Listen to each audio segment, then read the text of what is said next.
All right.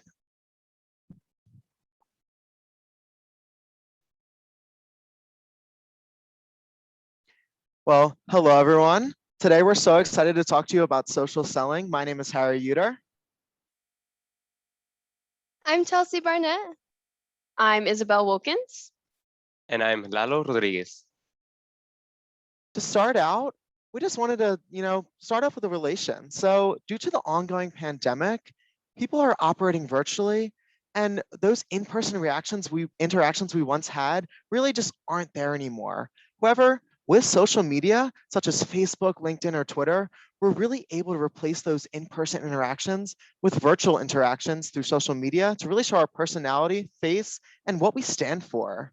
So we wanted to ask you guys a question. Please raise your hand if you would feel comfortable with the question above. If you looked at your social media profiles right now, would you be comfortable with a customer seeing what you have, or would you maybe want to change some things? I'd be pretty comfortable. All right. I Well, might change a thing or two, but I'm okay with it. Yeah, for sure. I'm definitely the same way. I think that, I'm a little comfortable, but there's some things, especially on my personal social media accounts, that maybe I wouldn't want a customer to see. So next, I'm going to pass it over to Izzy, who's really going to tell you about what we're going to talk to you about today. Thanks, Harry. So, social selling. We want to show you how social selling can both impact you personally and professionally. So, one, we're going to talk to you about what social selling is and why it's important. And then we're going to move on to the platforms and the basics of the platforms and the do's and don'ts, and then the virtual environment. So, starting with what social selling is. So, we asked a couple of our friends and family what they thought social selling was. And we kind of got the general idea of, you look at a painting online, you ask the person how much that painting is, and then you buy the painting from that person. Well, that's not really what social selling is. But according to LinkedIn, social selling can be summed up into 3 strategic parts: find the right prospects, build trusted relationships, and ultimately achieve your sales goals. So this sales technique enables better sales lead generation and sales prospecting process and eliminates the need for cold calling. So building and maintaining relationships is easier within the network that you and your customer trust. So why is social selling important?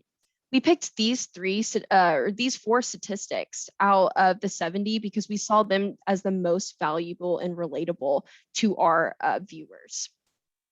So according to the survey published on Optimonster, we were able to draw some insights into the power of social selling and its impact on people.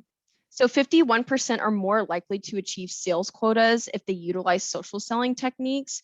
So a little bit over 50% achieves more sales quota. So you kind of have to see which one you would want to do with that. 78% of salespeople engaged into social selling are outselling their peers who aren't. 84% of C-level executives use social media to make purchasing choices. And then a staggering 92% of business-to-business buyers are willing to engage with a sales professional who is a known industry thought leader. So I think this one is extremely important because people love trustworthy and credible sources. So that starts with, it's important that it's to improve your social network as your personal brand for social selling. So now that I've talked to you a little bit about what social selling is and why it's important, Lalo is going to give you a more insight on what our platforms are. Thank you, Isabel. So guys, now that we know the importance of social selling, let's take a look how we can apply it on platforms. We can please go to the next slide. So these are the basics of social selling. The first one will be post and engage with your followers.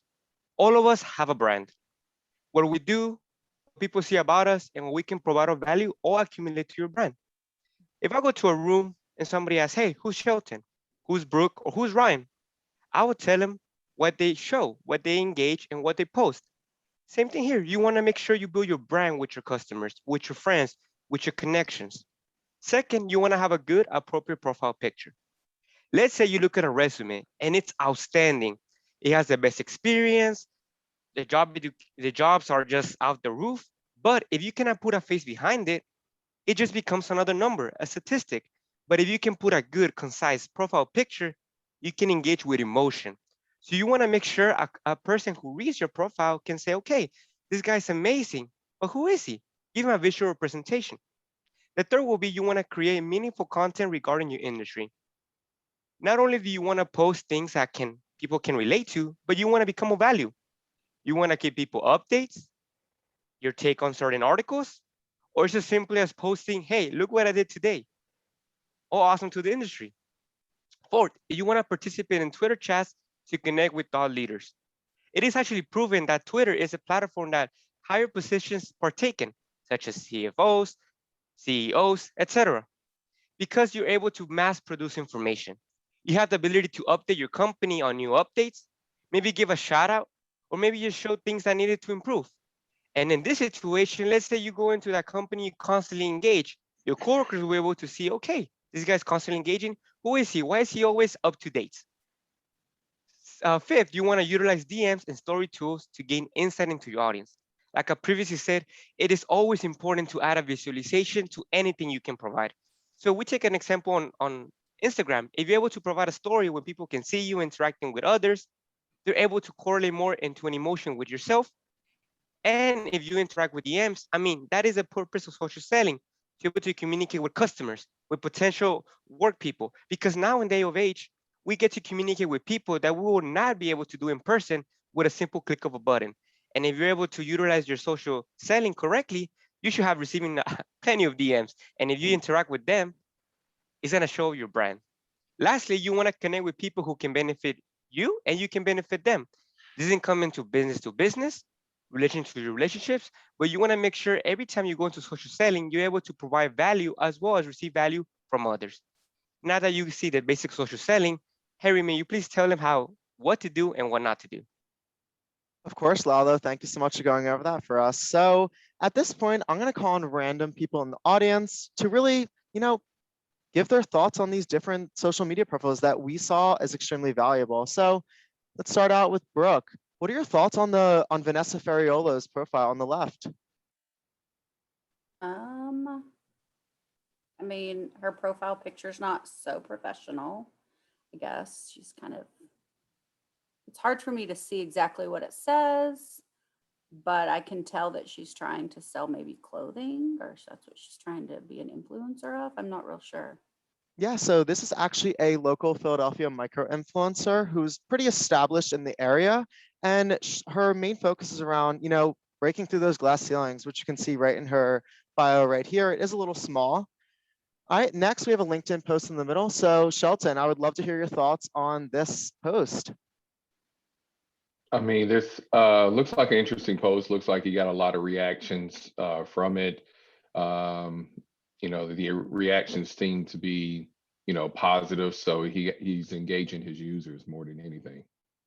Definitely. I actually went into this LinkedIn profile and he didn't even have 500 plus, but he's really able to, show his opinion, get his opinion out there and have people react to it positively. And finally, Kira, how about Jenny Newman's profile? What are your thoughts? Yeah, I love the header that she has behind her profile photo. I love how it's like, it looks like it's her presenting on the stage. So I like how that shows that, she is, it gives more context on her public speaking. And yeah, like she's engaged, she's got a good bio. Yeah, that's what stands out to me. Yeah, for sure. She's really able to balance that professional and personal on her one social media account, which is just, she does it perfectly. So next, on the other side, we want to go into the don'ts. So we picked these profiles and we did, cross out some personal information just not to, expose them in any way. But Charlie, on the left, what are your thoughts on this profile that's lacking a profile picture? Yeah, I don't love the fact that there's no picture because I think having your face out there is pretty important. I mean, they have 500 connections, which is good, but they don't really give much of a description on themselves. Yeah, for sure. One of the biggest things that stood out to me was that profile picture. If I saw that, there's no face that I can put to the name. So I probably wouldn't reply to that. All right. Next, Mackenzie, what are your thoughts on some of the posts in the middle profile? Yeah, well, I would say, I mean, if I was trying to look for a job, it's not really professional. I know as like a recruiter, I would look at that and be a little thrown off, especially if Yeah. their LinkedIn is really professional. So seeing those two sides, it would be a little scary. Yeah, for sure, definitely. I think even on a private profile, you really have to be careful what you post because you never know who's following you. Exactly. And finally, on the right, Ryan, what are your thoughts on Mike from Wii Boxing? You know, Harry, I think it's pretty good. You know, he's got a profile picture, so I can, like Lalo said, I can connect with him emotionally. I mean, you know, obviously this is like kind of a satire thing, but if, Mm. you know, I was looking for someone to box, I think it's pretty good. Maybe lacking in the description of his profile. He could have more words in there. Yeah, for sure. And we actually did have to, you know, cross out some of the words in there because they were highly inappropriate. So, you know, if only we could show the whole thing, but, you know, some of their content just isn't really user friendly. All right, so with that being said, I'm going to pass it back over to Chelsea, who's going to talk to a little bit how you can actually apply social selling and measure it. Yes, thank you so much, Harry. So one thing about LinkedIn that a lot of people aren't aware of is that you can actually get your social selling index score for your LinkedIn profile. If you guys want to pull out your phones and see that QR code at the bottom, you can get your score for free. But I can go over some of the things that can help social selling improve your LinkedIn. For example, this profile here, they are top 2% in the industry rank, which really speaks out to recruiters. And if you guys don't know, the average SSI score is lower than 50. So the fact that this person has 69 out of 100 is amazing. However, there always is room for improvement. As we can see, for finding the right people and engaging with insights, this profile can really use some help. They can do that by connecting with more people in the industry and commenting back to their followers. Lastly, to tie back to what Izzy said earlier, 92% of B2B buyers are more willing to engage with salespeople who are known as thought leaders in the industry. And as with this profile, we can see that they are a thought leader. So that stands out to me with this SSI score, and you can do that too with your profile and social selling. The next slide we have is going over the timeline. Lots of people think social selling takes tons of time, and you're not wrong, it takes effort, but it doesn't take as much time as you think. So we've made this wonderful timeline for you guys to make for your LinkedIn and all your platforms, so you know when is the best time to post and engage with your followers to increase that score. Next, we're going to be talking about the virtual environment. We've all seen the pandemic and how it can affect people. So we've made a word collage of words that we've been saying over the past year. As you can see, the number one word that we came up with was connection. That was one thing missing from the pandemic, and lots of people were craving that, you know, person-to-person connection. Hey, Mackenzie, what word would you like to add to this? Oh, that I'd want to add to this. I'd probably add I have a hard stop at the end of the hour or at the end of the meeting. Yes, definitely.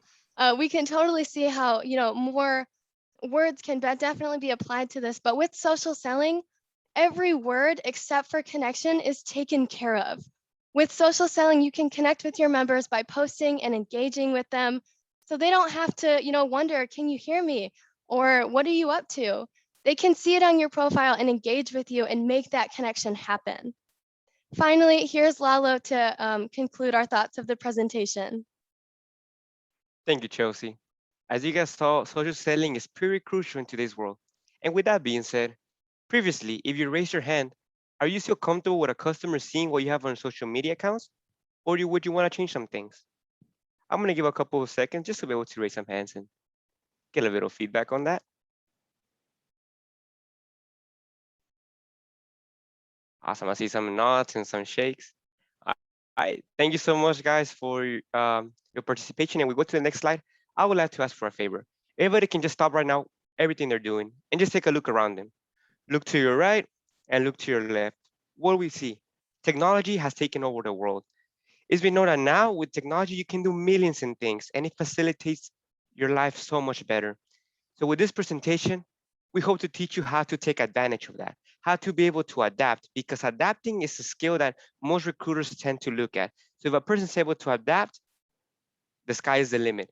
And if you guys missed the QR code by any chance, it should be provided at the lower side of the presentation.